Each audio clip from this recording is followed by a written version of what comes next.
Malam itu langit mendung menggantung. Tapi udara masih terasa hangat.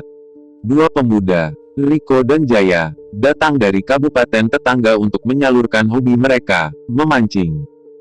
Keduanya telah lama mendengar bahwa muara sungai di desa Kedung Karang, yang langsung menghadap ke laut menyimpan ikan-ikan besar yang hanya keluar saat malam hari.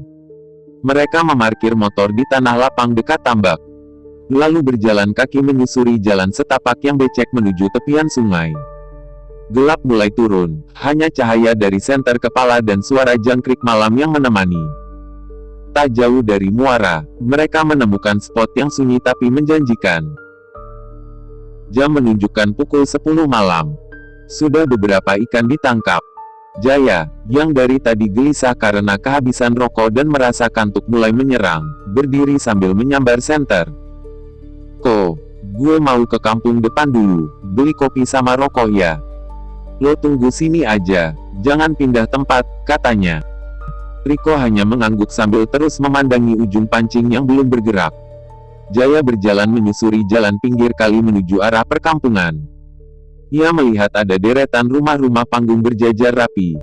Meski gelap tapi tampak ramai. Beberapa warga berjalan mondar-mandir, ada yang duduk sambil ngobrol di depan rumah. Tapi, ada sesuatu yang janggal. Bau amis menusuk begitu keras. Seakan ada darah atau bangkai ikan berserakan. Tapi tak ada satupun ia lihat. Ia menutup hidung dengan kaos, meski tetap saja aroma itu masuk ke tenggorokan. Tapi ia cuek. Ini kampung pesisir, biasa bau beginian, pikirnya. Yang lebih aneh, bahasa yang dipakai warga seperti campuran suara serak dan mendengung. Mirip orang yang bicara dalam air. Jaya tidak mengerti, tapi tetap sopan. Ia menunduk setiap berpapasan, mencoba tidak terlihat takut. Seorang perempuan tua tiba-tiba menyapanya. Tapi dengan bahasa yang tadi mengerti. Hanya matanya yang merah kehijauan itu yang membuat Jaya sedikit mundur. Ia terus berjalan sampai matanya melihat sebuah bangunan besar di ujung perkampungan. Di sanalah segalanya berubah.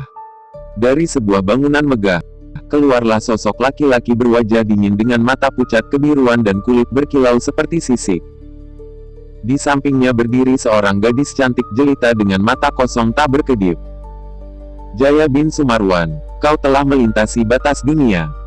Kami telah memilihmu, ucap sang raja, yang ternyata adalah Raja Buaya Putih. Jaya dibawa masuk. Tubuhnya tidak bisa melawan. Seolah ada kekuatan besar yang mengendalikan geraknya. Ia dimandikan, diberi pakaian putih keperakan, dan disiapkan untuk pernikahan agung. Ia hendak dinikahkan dengan putri kerajaan Nyisari yang telah menaruh hati padanya. Pesta digelar besar-besaran. Tarian siluman air, musik dari cangkang kerang, dan taburan bunga laut memenuhi istana bawah sungai. Jaya hanya bisa diam, tak bisa menolak karena raja dan para prajuritnya terus mengawasi. Pesta berlangsung 7 hari 7 malam. Semua yang hadir adalah siluman air, makhluk gaib, dan manusia yang sudah tak kembali ke dunia. Jaya mulai kehilangan ingatan siapa dirinya.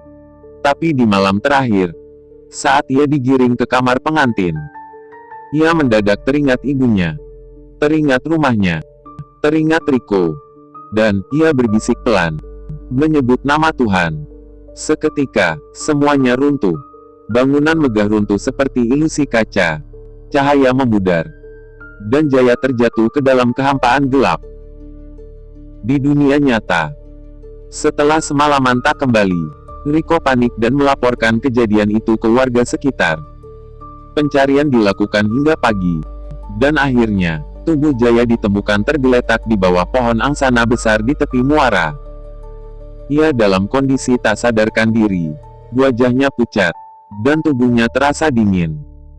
Karena tak menunjukkan tanda-tanda kehidupan, warga setempat segera mengabari keluarganya di kabupaten asal. Tak lama, Jaya dibawa pulang ke rumahnya dengan ambulans desa. Tangisan ibunya pecah saat melihat tubuh anaknya terbujur kaku. Warga dan keluarga sudah bersiap untuk prosesi pemakaman.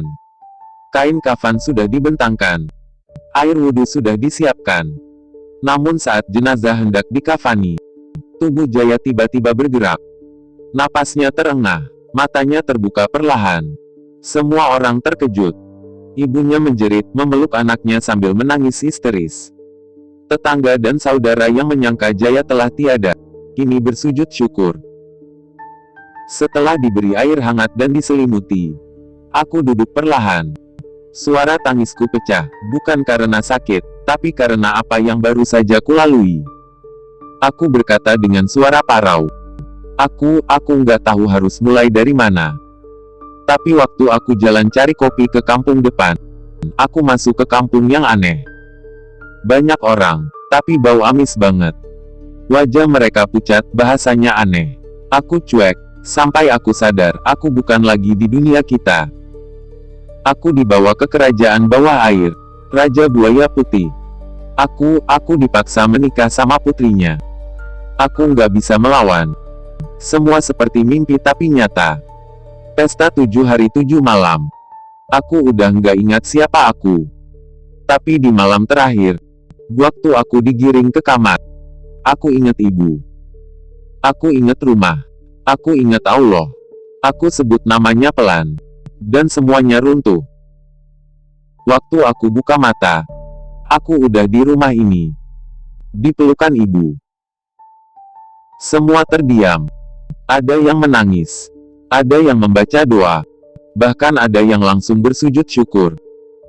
Semenjak hari itu, aku tak pernah lagi memancing ke tempat asing. Dan pohon angsana itu, tak akan pernah kulupakan. Karena di sanalah batas antara dunia manusia dan dunia yang tidak seharusnya aku jamah.